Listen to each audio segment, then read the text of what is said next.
Hello, I'm Ed Fuqua, young adult librarian extraordinaire here at Woonsocket Harris Public Library. Solitaire Frisbee from Children's. And we're here for another conversation. So we're continuing our plunge into world mythology. Yes. So we covered Mesopotamian mythology and Gilgamesh in the last couple of weeks. And now we're jumping over to Egyptian mythology. All right, let's Do you do know it. anything about Egyptian mythology? Do I know anything? Not much. It's something that's very popular in like European culture and so forth. Egypt has a big reputation because people are fascinated by ancient Egypt and all the mummies and things like that. The kids love ancient Egypt. My Egyptian books go out a lot. Everybody wants to know about Egyptian magic and mummies and things like that. And so the Egyptian gods are all tied up in that whole thing. Okay, wait. I know Ra. Mhm. There was Ishtar, right? No, it was Or Isis. Isis? Ishtar we've already talked about. Oh, okay. She was in Isis. Mesopotamia. I knew Isis. Yes, Isis was very close. Is Osiris one of them? Yes. And then Anubis. Yep. All right. I know a little bit. I'll cover those. Yeah, almost everybody in America knows some Egyptian gods because they're that popular. Okay. Even though Egyptian culture is very different than our culture, and we don't have a lot of touchstones that we can really identify with them. Plus, they don't have a lot of characters that jump out at you, like Gilgamesh or the heroes of Greek mythology and things like that. That's what when you first asked if I was familiar, that's what my brain was searching for, and I wasn't coming up with anything. Yeah, the Egyptian gods, one thing I've noticed is because many of them are humanoid but with the heads of animals, Right. which is something that's really cool artistically. You see depictions of them all over the internet, all kinds of like huge art projects and things like that. They just can't resist it because they're so cool looking. So there's tons of depictions of them. They're in comic books, role-playing games, things like that. Rick Riordan has written a whole series about them. He did a series about Percy Jackson books about the Greek gods. He has a companion series called The Cain Chronicles, which is about a couple of modern-day siblings having to deal with the ancient Egyptian gods coming back. Okay. So, and Riordan definitely knows his stuff. So you get a real ground course in Egyptian mythology by reading his Cain Chronicles books. Okay. Now, most ancient mythologies start with a creation myth. Egypt starts with several creation myths. Now, the problem with researching ancient Egypt is that it's really ancient and it's really huge. Egypt was a major world superpower for around 1,000 years. Right. And in that time, the entire country changed a lot. There were times when it was a huge empire that conquered everyone around it, and there were times when it was conquered by other people.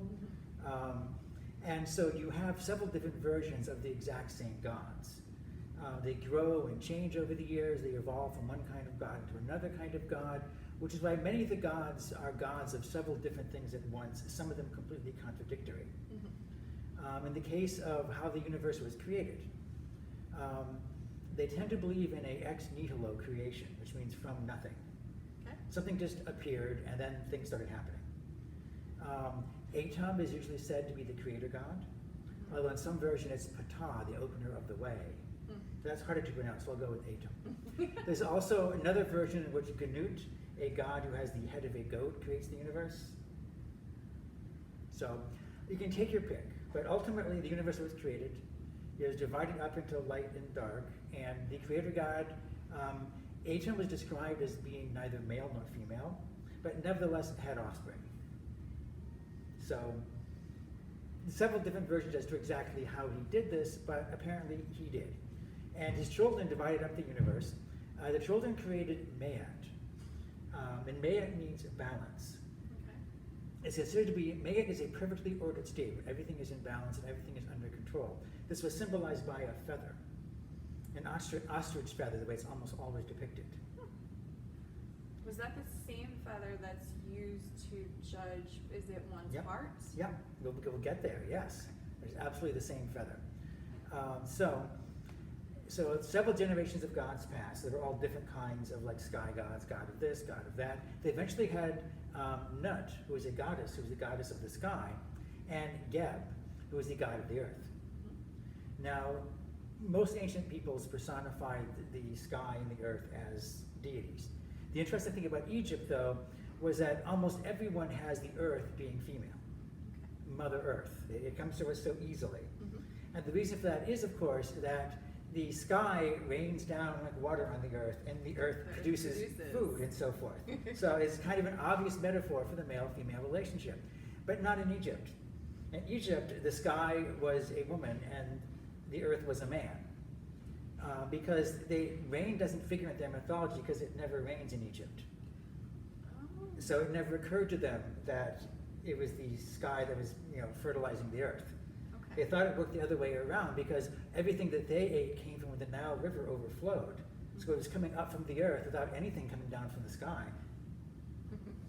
Interesting. So right away you learn a lot about their mindset. They lived in the desert. Yeah. So they started giving birth to more gods, a lot of gods. There were 9 main gods, what they call the Ennead. They lived in a city called Heliopolis, the city of the sun. When you say 9 main gods, is that over for all time, or is that divided into That's certain divided time into a certain periods? period of time and geography, because some gods are only popular in the southern part of Egypt, some gods are popular in the northern part of Egypt, and I'm not going to spend the time to parse through all these stories. Okay. And the best part about this is that I'm not even going to call them by their actual names, because although the Egyptians wrote down some of this stuff, they wrote it in hieroglyphics. So the stories that we've gotten were actually translated from hieroglyphics by the ancient Greeks into Greek. So Anubis and Osiris and Isis are actually Greek names. The Egyptians themselves didn't call them that. Are they not able to do the translation? Well, we know now, but for a long time we didn't. Okay. Until they found the Rosetta Stone and could translate hieroglyphics. Egyptian hieroglyphics was a complete mystery. In fact, Egypt has always been the land of mystery. Throughout all of history, everybody who goes to Egypt is fascinated by the country. It is so old, so very, very ancient. The Greeks went there, and the Greeks went to Egypt, and they noticed, one of the things they noticed right away was, they couldn't read any of the writing because hieroglyphics. Mm-hmm. They had to figure out how to translate it. And then also, Egypt had a really powerful priest class who communicated with the gods. Now, Greece had a whole pantheon of gods, and they had priests who were intermediaries with those gods. But being a priest in Greece wasn't that great a job. It meant that you swept up the temple floor, and the offerings that were left for like Zeus or something when you sacrificed a ram, you could take home and eat. And that was your pay for like cleaning up the temple and making it look nice all the time. So the Greeks were kind of more laid back and casual. So the idea that Egypt had a whole sector of society who were the priest class, and that they wrote in a language no one else could understand, implied to the Greeks that they were powerful big-time magic. Okay. So the idea of ancient Egypt as being like the culture of ancient magicians continues on to this very day. They're at the heart of a bunch of vast conspiracy theories. Things as silly as Masonic orders refer to themselves as the Great Egyptian Lodge of such and such, because they want to reference back to the idea of Egypt as being the source of magic and power. Despite the fact from their point of view it really wasn't. Egypt was conquered like several times, like I said, over the years. It was conquered by Alexander the Great. Eventually it was conquered by Rome, famously when Cleopatra was the queen. Rome took over. And at that time, Egypt had become a second-rate empire. But Rome needed it because the Nile still flooded every year, and they produced a superabundance of grain. They're the breadbasket of the Mediterranean, and Rome had to seize that for themselves because they needed that. But Rome, like everyone else, was fascinated by Egypt. They just couldn't get over how incredible it was. They were completely sucked up by it. So much so that temples to Isis and Bast started cropping up in Rome. In fact, up until Christianity absorbed all the pagan religions, there were more people worshiping Isis in the Roman world than there was in Egypt. Yeah, people never stopped worshiping Isis. So yeah, one of my favorite things I read in a book, they were saying that when Julius Caesar visited Egypt for the first time, Cleopatra was trying to impress him. So they got in a chariot and they drove out into the desert, and she showed him like the Great Pyramid. And he was, of course, in awe of it. It was the largest thing any man had ever built at that time period. Right. It was literally, he was awestruck by it. And he asked, like, when it was built. And at that time, the record keeping was so bad, Cleopatra and her people had no idea. The Great Pyramid was already so old, no one could remember it ever having been built. It had just always been there, like it was a real mountain. Wow. Because Egypt is that ancient. A lot of anthropologists believe there were entire empires that rose and fell in Egypt, leaving behind almost no record of themselves. So Egypt is a huge, huge topic. They had a lot of gods, the 9 big ones in the Ennead. One person said there are 42 like major named gods that crop up again and again. And we know exactly what they look like because they're all preserved with like carvings on walls and in papyrus and things like that. And one cool thing about having animal heads is that it makes them all look very distinctive. You don't confuse one Egyptian god for another. Right. Although I still saw it on the internet doing research. Some people even think that it was done deliberately as an artistic choice. Since the gods could also shapeshift, they could look human and they could look like real animals if they wanted to. They're almost always depicted with a human form and an animal head. Because although the Egyptians were very good at sculpture, 2-dimensional art, the paintings on the pyramids and things like that, were not that good. It was a very flat, unrealistic artwork that they had. So to differentiate between the different characters, they made sure they always used the animal head versions of all the gods. So, the big gods, Isis. She was the goddess of wives, of mothers, of healing. Isis was huge. She was by far the most popular goddess of the ancient world.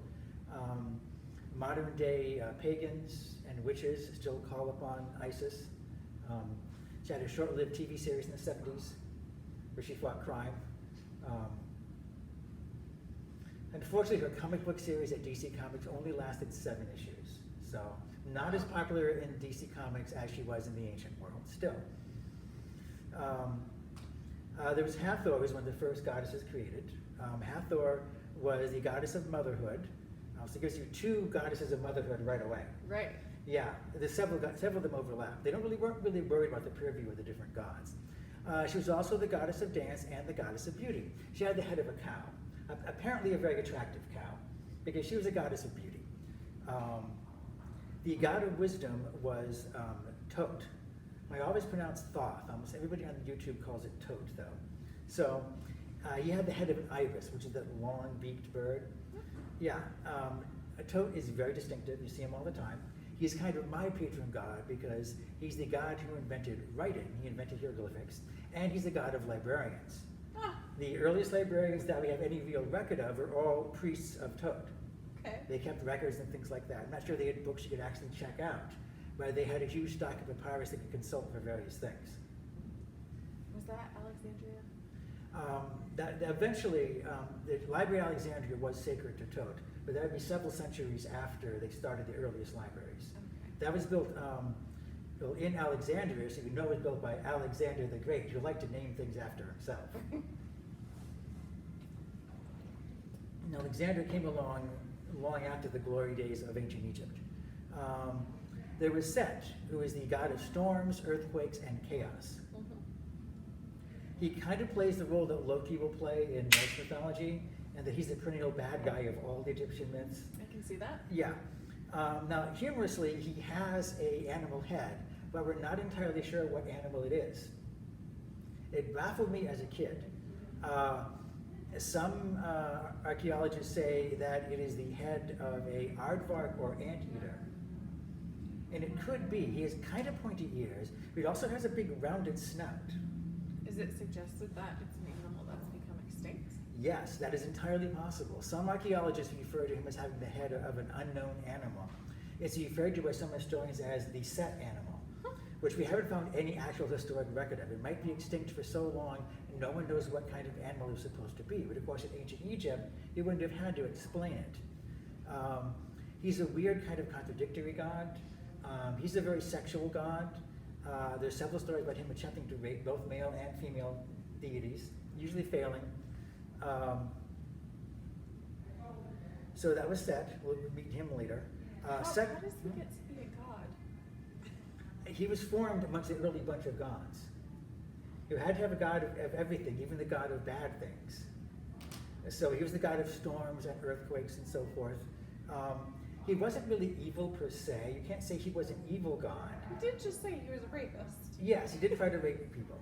But, you know, yeah, okay. He's evil by our standards. The Egyptian gods put up with him for a long time. The Norse gods put up with Loki too, let's face it, for a long time. True. but he plays an important part in their biggest myth, which I'll get to possibly next time. We'll see how long this takes. Sekhmet, one of my favorite goddesses. She had the head of a lioness. Okay.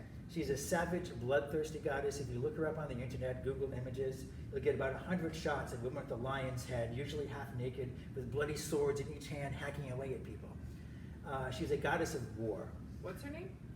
Sekhmet. Okay. Yep, she's pretty awesome. In fact, she decided that humanity wasn't following Mayat enough. The earth was out of balance. Oh. So to fix that, she went in to kill all the human beings. Kind of like the way Anakin Skywalker brought balance to the Force by killing them all. So the balance is Yeah. all of us. We all have to go. Well, the gods realized, okay, she's getting a little out of hand. So what they did is they secretly replaced the Nile River with beer. And then they put red dye in it so it looked like blood. And being a bloodthirsty goddess, she couldn't resist diving headfirst into the Nile and drinking it all up until she was so blotto drunk that she couldn't kill anyone anymore. All right. And they brought her back up into Heliopolis before, she woke up and had a massive hangover. But in celebration of the earth being saved, every year there's a huge beer festival in ancient Egypt. Really? Yes, absolutely. Does it continue now? Probably, if they're smart it would, although it's a very Islamic country these days, but the Egyptian gods are still pretty popular. Now, interestingly, my wife's favorite goddess is Bast. Okay. She's the cat goddess. You hardly know what she looks like because her image is everywhere. She's a woman with the head of a cat, usually a beautiful woman. She's considered by some to be a goddess of love. She is a protector goddess. She's usually presented in a very sensuous form because cats love their pleasures. She was a goddess of protection, and she would protect people from demons and mice. Much the same way your cat today protects you from mice and possibly demons. We don't know. I'm not going to judge. But It's very possible. if your whole life depends on grain, you had a whole storehouse full of grain, a swarm of field mice can eliminate that pretty quickly. Right. So cats took care of that problem. So the cat was considered sacred in ancient Egypt. And the cat was worshipped as Bast. Now, humorously, some anthropologists believe that Bast and Sekhmet are the same goddess, worshipped by different groups of people in Egypt a couple of thousand years apart. Okay. They just sort of like redrew the old pictures of Sekhmet to give her a more friendly cat face instead of the savage lioness. Oh. I can see that. Yeah, it works, whatever works. Anubis, you mentioned earlier. I mean, Yes. essentially you're describing what Disney did. Pretty much, yeah. You can say Bast is a Disneyfied version of, Anubis, you mentioned earlier. Mm-hmm. He's the judge of the dead. He has the head of a jackal. Mm-hmm. The reason for that is that jackals are scavenger animals. Mm-hmm. I've seen pictures of them and they remind me of coyotes here in America. Yeah. And they were often found in graveyard digging up bodies. So you see a jackal running around with a thigh bone in his mouth, a human thigh bone, you know that he must be sacred to Anubis, the judge of the dead. That just makes perfect sense. So Anubis had the head of a jackal. He always has black fur, Yep. not depicted any other way. Tawet was a goddess of pregnant women, Oh. and she had the head of a hippo. If you ever see a depiction, is I don't like that one right off the bat. Well, I'm I don't not know. happy about that. I get the feeling they thought that hippos kind of looked pregnant all the time because they were so big. And so they invented one who was in fact the goddess of pregnant women. But she's very cool. She's a very kind, protective goddess. She's a protective goddess who defends people. Now there's also Sobek, who's also one that artists like to present. He's a god that has the head of a crocodile. Yeah. He was the Lord of the Nile. There's a lot of mummified crocodiles in Egypt because you wanted to get on Sobek's side by proving how much you loved crocodiles, so they wouldn't eat you when you went into the Nile. Gosh. Since there were thousands of people who depended on the Nile for their daily livelihood, so they would deliberately feed crocodiles things that weren't themselves to keep them busy and full. Some of them even kept pet crocodiles, supposedly, and that would give them a oneness with crocodiles. And then they would mummify the crocodiles after the crocodiles died to get on Sobek's good side. More power to you. Yep. Now the Egyptians are really concerned with death. They wanted to find some way around the whole death thing. And they eventually invented mummification. So when you died, if you were rich, originally if you were a pharaoh, then if you were rich, then eventually everybody got one. You were wrapped up in linen, and a copy of the Book of the Dead was put with you. And the Book of the Dead was your instructions for the afterlife. Is that available? Yes. Like in libraries? Yes. There's several different copies of it. There's an almost perfect copy sitting in the British Museum right now that a lot of them are based on. Some of them are personalized for the actual person. Pharaoh's still got better copies of Books of the Dead than the average person. But there's a really good one that's actually complete from beginning to end in the wall of the British Museum. So when you died, you were mummified, and they took out all your internal organs except your heart. Because the heart was the center of your emotions and your memory. So the heart basically represented you. That was the most important part. You had natron put in, which is a salt to preserve you, and a scarab was put on you, which is very important, because the scarab had protective spells on it. When you died, your spirit passed through the Duat, which is the land of the dead. And during that time, you were attacked by monsters. And you could defend yourself with spells from the Book of the Dead. And there's a spell for each monster that would attack you. Whip out your copy of the Book of the Dead, your ghost would, and would read off the spell to protect you. And like I said, Pharaoh's got better spells than other people. And then you had to pass a series of gods, lesser gods whose names aren't even known. And you would tell each of them that you didn't do something. Like, I didn't get drunk and neglect my duties. I didn't cheat on my wife. I didn't steal my neighbor's plow, and that kind of thing. And if you had a problem with those gods, you would use your scarab to protect you. You had inscriptions written on it proving you were a good guy. So if you got past all of that, you'd finally reach Anubis. It would, in fact, pull out your heart, which is all you had left because you were a mummy now, and you'd put it on scales and put the feather on the other side. So in theory, your heart should be lighter than the feather, meaning you had a good life, a blameless life. You weren't carrying any weight into the next world with you. Yeah. But if your heart were too heavy, you would immediately pluck it off the scales and would toss it to Amat, which was a creature who was part leopard, part crocodile, and part hippo. You're probably asking yourself, why is he part leopard, part crocodile, and part hippo? I'm just thinking it must have been a crazy night. Yeah. Well, those are the most dangerous animals the Egyptians knew about. Oh. A leopard would kill you like nobody's business. Crocodiles were incredibly dangerous, and hippos were like murder. Oh, yeah. Hippos are insanely dangerous. So Amat is literally composed of the three most dangerous animals the Egyptians had ever heard of. And if he eats up your heart, then you're gone. You're finished. But if you passed all that, you went on to the next life. You went to the field of reeds, which was the afterlife. If we back up just a minute, Yep. when you say you're finished, like soul and all, Yeah, like your you soul never was gone. existed. Amat would consume your soul, yeah. So, was there a sense of hell where like you remained? Not really, you just vanished. Okay. If you went on to the field of reeds, there's a chance of coming back again in a different form. But apparently the belief in reincarnation wasn't really codified exactly. Okay. There's a feeling your soul would get used again, but it wasn't, it wasn't anything they counted on. It wasn't like the cycle of reincarnation that Buddhists deal with and things like that. Okay. The field of reeds, there was no unhappiness or want or need, but Ali still had to plant crops. Fortunately, when you died, your family hired priests to make shabti for you, which are these tiny little like dolls that would run around and do things for you. So they could actually like plant the food and reap it for you and do that kind of thing. So you didn't actually have to work, so long as your family took care of you. Okay. So some people think that because the desert is so dry, if you leave something out in the sun, the wind, the desert wind will actually naturally mummify it to a certain extent.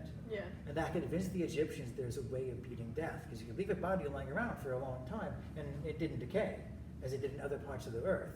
Ah. So they thought, yeah, this death thing, I'll bet there's a way around that. They became kind of obsessed with it. So a lot of the Egyptian gods have a connection to death. And the scene I've just described is how the afterlife was for a long time. But there's a shift in power amongst the gods. A big shift that we'll get to next time. Okay. In which Anubis would step aside as the Lord of the Dead. Oh. Yep, as Set made his move for power, the inevitable move for power that Set was going to make. Wow. Yes. It was a tragic but inevitable betrayal that happened. Ooh. Yeah, but we'll get into that next week. So what do you think of Egyptian gods? I'm ready to hear more. Yeah, they're very cool. They're very visual. Right? They're all over the internet. Okay. So we'll come back next time for the story of Osiris and the world's most dangerous piece of carpentry. You got me hooked already. All right, until next time, I have been Ed. And Solitaire. We'll see you again and be safe.